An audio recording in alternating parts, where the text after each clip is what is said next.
રાધનપુરમાં કોંગ્રેસ દ્વારા યોજાયેલ press conference બાદ રાજકારણમાં નવી જ હલચલ સર્જાઈ છે। પૂર્વ ધારાસભ્ય રઘુ દેસાઈના નિવેદન અને કટાક્ષના વિડીયો સામે આવતા ચર્ચા તેજ થઈ છે। રઘુ દેસાઈએ પોતાના નિવેદનમાં ગૌમાતાને રાષ્ટ્રમાતા જાહેર કરવાની માંગ ઉઠાવી હતી। આ સાથે જ તેમણે સાધુ સંતો અને ભુવાજીઓને 10% અનામત આપવાની પણ માંગ કરી। દેસાઈએ જણાવ્યું કે ભાજપને હવે લોકો વોટ આપે તેવી સ્થિતિ નથી અને ગાય માતા જેવી જ હાલત સાધુ સંતોની છે જેવી આ ગંભીર ટિપ્પણી કરવામાં આવી હતી। કોંગ્રેસ તરફથી સાધુ સંતો અને મહંતોને વિધાનસભા તથા સંસદમાં અનામત આપવા માટે ટેકો આપવાની તૈયારી દર્શાવવામાં આવી હતી। તો બીજી તરફ દેસાઈએ આક્ષેપ કર્યો છે કે તેમને બદનામ કરવાનો પ્રયાસ થઈ રહ્યો છે। સાંતલપુર બેઠક પર ભુવાજીની પત્નીને ટિકિટ મુદ્દે ફરી એકવાર વિવાદ વકરી રહ્યો છે।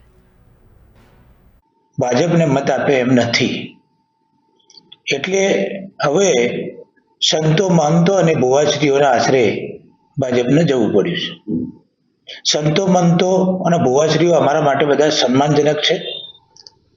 અમે પણ જે ભાજપ વાળા જાય છે અમે પણ એમના મંદિરે જઈએ છીએ, દાન આપીએ છીએ, એમના પગમાં એમના ચરણોમાં વંદન કરીએ છીએ। પણ આ લોકો જે રીતે ચાલી રહ્યા છે, ગૌ માતા સાથે જે અમને કર્યું, હિન્દુ ધર્મની વાતો કરી અને અમને સનાતન ધર્મની વાતો કરી અને ગૌ માતાની જે હાલત કરી છે એ દયનીય છે। સૌથી વધારે કતલખાને અત્યારે ગુજરાતના આખા દેશમાં ગૌ માતા જાય છે।